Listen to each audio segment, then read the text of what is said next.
that's freedom for you. Now the real problem is that responsibility thing, and the generations that come after the baby boom. Somebody was asking me earlier today, is there anything that unites those generations? And I said yes, hatred of the baby boom. They are all united in that, and the reason for that, of course, is Medicaid. Medicare, is Medicare and Social Security, basically. We're just going to be sucking up all of the country's resources as our lump goes down the python of time. It's just by the time a kid is born today, he's going to be like paying 95% in taxes if we keep benefits at the current rate, and that's true, and it's also true that the baby boom seems perfectly willing to take advantage of those things, but we didn't do that. We did not do that. It may be our fault for taking government largesse, but we didn't invent it. That was FDR, that was LBJ, that was generations prior to ours. And their amazing stupidity about demographic trends is beggars the mind today. The whole Social Security system works great if everybody dies at 66 and a half. If they live to be 70, it's screwed, Couldn't they look, back in the 30s when they were doing this, couldn't they look at the demographic trends in lifespan? It was already well underway that people were living longer. Well, they thought they'd pass Social Security and it would just plateau, so that they could nicely run this Ponzi scheme. That was pretty inexcusable, but look, 30s, that's an early era of statistics. Medicare, by the time you get around to Medicare, and again, which is predicated on the they weren't going to pay old people's medical bills, because, when they turn 65, we're going to pay all their medical bills till they die when they're 66 and a half, It was just assumed. Well, again, by that time, bodies and bodies of statistical evidence not only showed that people were going to be living longer, but they also showed that medical costs per person were going to increase, partly because of that greater longevity, but partly because medicine was no longer, when you could almost excuse the Labour government back in Britain, 1946, medicine, you got the nursing sister you don't even pay, she's a volunteer, there are 6 pills available, and one doctor that you give an extra £5 to every couple of months, Sure, give everybody free medicine. By 1968, we knew what modern medicine costs were going up. The first of the highly technological things, the really expensive stuff, the open heart surgery, that was beginning to happen. They couldn't foresee that with Medicare. Make sure that people on Medicare had some skin in the game. It's just unbelievable. But you can't blame that on the baby boom. The younger people can blame us for taking all their money, but they can't blame us for designing the system to take all their money. That we didn't do. Perhaps. Hello. Voice of God. Yes. Perhaps as a follow-up to what I think is one of your best books, which is Eat the Rich. And if you haven't read it, it's really a treasure. Bless your heart. You promised me check on that, didn't you? Yeah. No, seriously. Now you're suggesting kind of an interesting experiment of turning Detroit into an experiment like Hong Kong.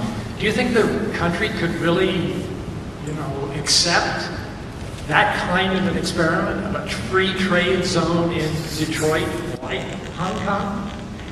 Yes, reference is being made here to a brief piece that I did over the weekend edition of the Wall Street Journal, where I suggested that you just cordon off Detroit and give it Hong Kong economics, 15% topping income tax rate, no sales tax, no excise tax, no VAT, no import-export duties, low corporate taxes, and it's actually physically feasible, because it's kind of an interesting thing about Hong Kong. We think of Hong Kong as this economic miracle. Well, there's nothing miraculous about it. This was done on purpose. After World War II, Hong Kong was a much worse basket case than Detroit will ever be. Its population had gone from 1.6 million in 1941 and to 600,000 in 1946, and there were 600,000 starving people. Japanese occupation had been absolutely brutal. It had destroyed the place. And the labor government back home, they just created national health and every other benefit you can possibly think of. So they're broke. They have no money for Hong Kong. And Hong Kong is maybe just kind of wobbling along, and the communists win on the mainland. And in just 1 year, in 1949, 1 million penniless refugees arrived in Hong Kong. I mean, this makes Detroit look like Stamford, Connecticut, you know, Greenwich. You know, so Hong Kong was just flat on its back, and they just thought, the British government back home just thought it was going to be a basket case. It was going to be a permanent, like a sort of a Bangladesh, permanent, you know, sinkhole for international aid. And they sent out a guy named John Koperwaith, later Sir John Koperwaith, young financial officer, and they just kind of sent him out and said, oh, see what you can do about Hong Kong's economy. Well, they didn't know, or they didn't care, that he was like a strict Miesian. He was like a Hayek disciple. This guy was a total free market guy. And he gets out to Hong Kong, and he starts walking around Hong Kong, and he sees everybody's doing something to try and make a living. And he said, and people ask him later, the Financial Times asked him, what did you do to make Hong Kong's economic recovery? And he said, I did very little. What I did was try and get rid of things that would get in its way.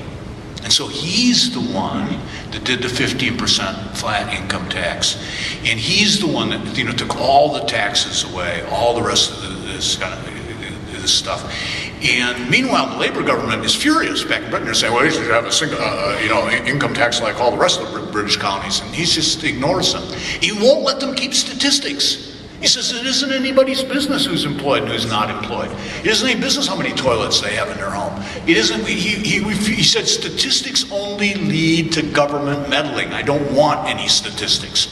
I can tell whether things are going well or not. You know, all you got to do is walk down the street. So you go, okay, great. How the hell did you do this, though? Because you still had to have police, you still had to have courts, you still had to have some measure of an educational system, you had to have sanitary facilities, you had to have drinking water. How did Hong Kong manage, how did John Koperwaith do that in Hong Kong? Well, simple. Hong Kong owned all the land in Hong Kong. The colony owned every inch of land in Hong Kong except for the land that was under the Anglican Cathedral. They owned all the rest of it. So what they did to get themselves through till the economic miracle that John Koperwaith knew was going to happen, what they did was sold the leaseholds on land. They still own all the land in Hong Kong. They sold leaseholds. They sold leaseholds first for a little, then for a little more, then for unbelievable amounts. Last I checked, Hong Kong land prices, even in like sort of dreary, out of the way districts, are like $1,300 per square foot.